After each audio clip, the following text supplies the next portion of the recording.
Ninguém te contou isso. Existe um botão mental que ativa sua força de vontade como se fosse um músculo. E quando você entende como ele funciona, você para de se sabotar, sem nem perceber. Isso não é autoajuda. É neurociência aplicada. A maioria falha porque tenta vencer o cansaço com esforço cego, mas o cérebro funciona por alavancas, não por força bruta. Hoje, você vai descobrir qual é essa alavanca e como usar ela para fazer o que tem que ser feito, mesmo quando tudo em você quer desistir. Eu acordava quase todo dia com uma promessa silenciosa. Hoje, eu começo. Era como se minha mente quisesse recomeçar do zero toda manhã, mas eu já sabia como terminava. O dia nem tinha começado direito e eu já estava me traindo de novo. Pegava o celular para ver uma coisinha. E quando percebia, já era meio-dia. Minha cabeça pesada, o corpo mole e aquela culpa começando a tomar espaço no peito. Eu me sentia vivo, mas travado, como se algo estivesse me puxando para trás, mesmo sem motivo aparente. Não era preguiça. Era um cansaço invisível. Um esgotamento estranho. Porque eu nem tinha feito nada. E o pior, eu me culpava por isso. Me julgava por saber exatamente o que precisava fazer. E ainda assim, não conseguir. Eu tentava. Juro que tentava. Planner, rotina, aplicativo, frase motivacional colada na parede. Funcionava 2 dias. Depois, tudo escorria pelos meus dedos de novo. E eu ficava me perguntando: por que eu consigo ser tão produtivo pelos outros, mas não por mim? Por que parece que tem uma trava invisível entre o saber e o fazer? A resposta veio num vídeo aleatório.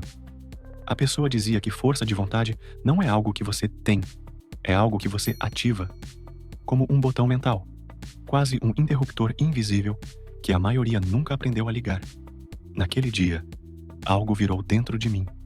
Pela primeira vez, eu entendi que o problema talvez não fosse eu. Era o sistema. Um sistema que ninguém tinha me ensinado a usar. Depois daquele vídeo, eu achei que tudo ia mudar. No dia seguinte, acordei diferente. Mais firme. Mais centrado. Com aquela sensação de: hoje não tem desculpa. E foi. Durante 1 hora inteira, eu consegui fazer o que precisava. Sem enrolar. Sem distração. Aí, meu celular vibrou. Só 1 segundo, pensei. Respondi uma mensagem. Dei uma passada no feed. Me perdi. Quando voltei, o foco já era. E junto com ele, veio a frustração. Não porque eu tinha me distraído, mas porque eu sabia que aquilo ia acontecer. A verdade é que eu não caí por acaso. Eu escorreguei num padrão. De novo. Só que dessa vez, doeu mais. Porque eu tinha provado que era possível. E agora, aquilo parecia ainda mais distante. Aos poucos, comecei a duvidar. Será que esse tal de botão mental era real mesmo? Ou era só mais um jeito bonito de vender a mesma coisa? Evitei o assunto. Fechei vídeos. Ignorei livros. Me fechei. Mas dentro, a cobrança não parava. Aquela voz que fala: você sabe o que tem que fazer, mas não faz. Tudo virou peso. Responder mensagem, organizar a mesa, cuidar de uma coisa simples. Até levantar da cadeira parecia coisa demais. Era como se o meu cérebro tivesse puxado o freio de mão e jogado a chave fora. E o pior, eu me sentia lúcido. Eu sabia o que estava acontecendo, mas não conseguia impedir. Só que aí, comecei a perceber um padrão. Toda vez que eu travava, algo pequeno acontecia antes. Às vezes, era só uma tensão nos ombros, ou um pensamento rápido do tipo: e se não der certo? Quase imperceptível, mas recorrente. Na época, eu não liguei os pontos. Hoje eu sei. Aquilo era o sinal. O alarme sutil de que meu cérebro estava me preparando para fugir, para me proteger, mesmo que não precisasse. Parece estranho, mas o sistema que segura você é o mesmo que está tentando te manter vivo. Só que desregulado, mal interpretado, mal treinado. E o que eu ainda não sabia é que observar esse reflexo era o começo. Não para controlar ele, mas para ativar o botão antes que ele travasse tudo. E esse botão existe. Não é mágico, é neurobiológico. Você só precisa saber onde olhar. Daniel Kahneman, ganhador do Prêmio Nobel, explica isso de um jeito que muda completamente como a gente entende a própria mente. Segundo ele, existem 2 sistemas operando dentro do seu cérebro: o sistema 1 e o sistema 2. O sistema 1 é o piloto automático. É rápido, impulsivo, emocional. Ele toma decisões em milésimos de segundo, com base em experiências passadas, padrões e reações instintivas. É ele que te faz pegar o celular sem pensar, ou abrir a geladeira quando tá entediado, não com fome. Já o sistema 2 é o racional. É o que pensa, analisa, pondera, é o que decide o que realmente importa, mas faz isso devagar, com mais esforço, mais intenção. A diferença? O sistema 1 tá sempre ligado. O sistema 2 só entra em ação quando você chama ele. E aqui tá o detalhe que ninguém te conta. Esses dois sistemas vivem em guerra fria. E quem ganha, na maior parte do tempo, é o automático. Não porque ele é mais esperto, mas porque ele é mais rápido, mais familiar. E pro seu cérebro, familiar é igual seguro, mesmo que seja ruim. É por isso que, mesmo quando você quer mudar, mesmo quando você tem clareza e intenção, você escorrega nos velhos hábitos, porque o sistema 1 já tomou a frente antes mesmo de você perceber. E se você não aprende a interromper esse ciclo, segue repetindo os mesmos padrões, só que com mais culpa, mais frustração e menos energia. É por isso que você sabe o que tem que fazer. E ainda assim, não faz. Porque sua mente consciente não tem a prioridade do cérebro. O cérebro prioriza o que é rápido, familiar e seguro. Ou seja, procrastinar, evitar, rolar o feed, o botão mental que ativa sua força de vontade. Não é força, é interrupção consciente. É quando você consegue, por alguns segundos, sair do modo automático e observar o impulso antes de agir. O estoicismo chamava isso de proairesis, a capacidade de escolher sua resposta antes de reagir. Epicteto dizia: não são as coisas que nos afetam, mas o julgamento que fazemos delas. É o mesmo princípio. Não é sobre parar de ter impulso. É sobre enxergar ele chegando e fazer algo diferente com isso. Pouca gente fala disso assim, mas aqui tá o jogo. A força de vontade que você admira nos outros não é um dom. É treino de percepção, treino de presença, de notar o momento exato em que o sistema 1 toma a frente e puxar o freio. E isso não exige 3 horas de meditação ou virar um monge. Exige reconhecer o padrão e agir dentro da brecha. Esse é o botão. E ele tá aí o tempo todo. Você só precisa aprender a notar o estalo antes que vire avalanche. Existe um gesto mental simples que pode virar a chave da sua força de vontade.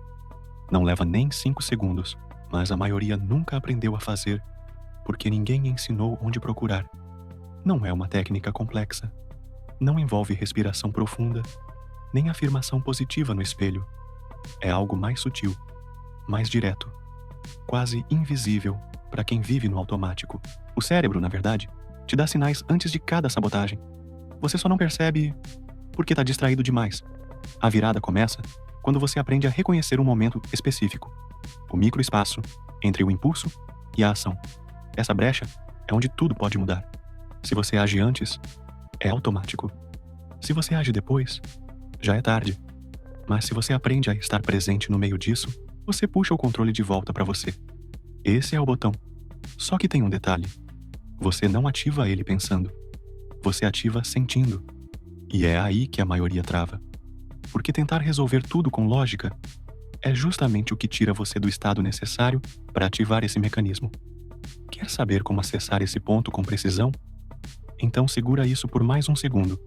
Porque antes de apertar esse botão, você precisa fazer uma coisa que vai contra tudo o que te ensinaram sobre produtividade. Voltar para mim mesmo, depois de cada pequeno deslize, virou um hábito. E foi aí que eu percebi. O problema nunca foi falta de força. Foi falta de treino. Treino de presença, treino de pausa, treino de não reagir no automático, como um rato em labirinto. Antes, tudo era caos. Eu achava que era preguiça, falta de foco, déficit de alguma coisa. Mas era só o sistema rodando sozinho, sem ninguém no volante. Hoje, quando eu escorrego, porque sim, ainda acontece, eu não entro mais em espiral. Eu paro, reconheço o padrão e volto. Sem drama, sem narrativa, só ação. O que antes era um ciclo invisível de autossabotagem, hoje é um sistema que eu entendo. Eu sei onde pisa falso, eu sei onde minha mente tenta me enganar. E mais importante, sei o que fazer quando isso acontece. Isso não me faz perfeito, só me faz funcional. E honestamente, é tudo que eu precisava. Não mais força, mas direção. E agora, você tem essa direção também. Porque esse botão que você achava que não existia, ele sempre esteve aí. O tempo todo. Escondido entre o impulso e a escolha. Você só nunca tinha parado o suficiente para enxergar. Mas agora parou. E isso muda tudo. A diferença entre repetir o ciclo e virar o jogo está em segundos. Segundos onde você escolhe seguir no piloto automático ou assumir o controle. Não é sobre motivação mágica. É sobre consciência. Sobre perceber o impulso chegando e decidir diferente. Isso é presença. Isso é força de vontade real. A que vem do treino, não da sorte. Se esse vídeo te ajudou a enxergar algo aí dentro, deixa o like. Não é pelo número, é pela conexão. É a forma mais direta de eu saber que esse tipo de conversa te move, que vale a pena continuar. E comenta aqui embaixo qual trecho te pegou de verdade. Qual foi o estalo? E se você conhece alguém que vive travado no mesmo ponto, manda esse vídeo para ele, porque às vezes, tudo que a pessoa precisa é ouvir o que ela mesma não consegue dizer em voz alta. Agora, pensa comigo. E quando você muda por dentro, começa a fazer escolhas novas. Sente que está evoluindo, mas tudo ao seu redor continua igual? As pessoas continuam com os mesmos padrões. As conversas continuam rasas. O ambiente continua puxando para o mesmo lugar. E você começa a se perguntar: será que eu tô sozinho nessa? Será que dá para manter essa mudança? Mesmo quando ninguém ao redor muda também? Como você sustenta uma nova versão de si mesmo? Dentro de um cenário velho? Essa é outra conversa. E a gente fala sobre isso em outro vídeo.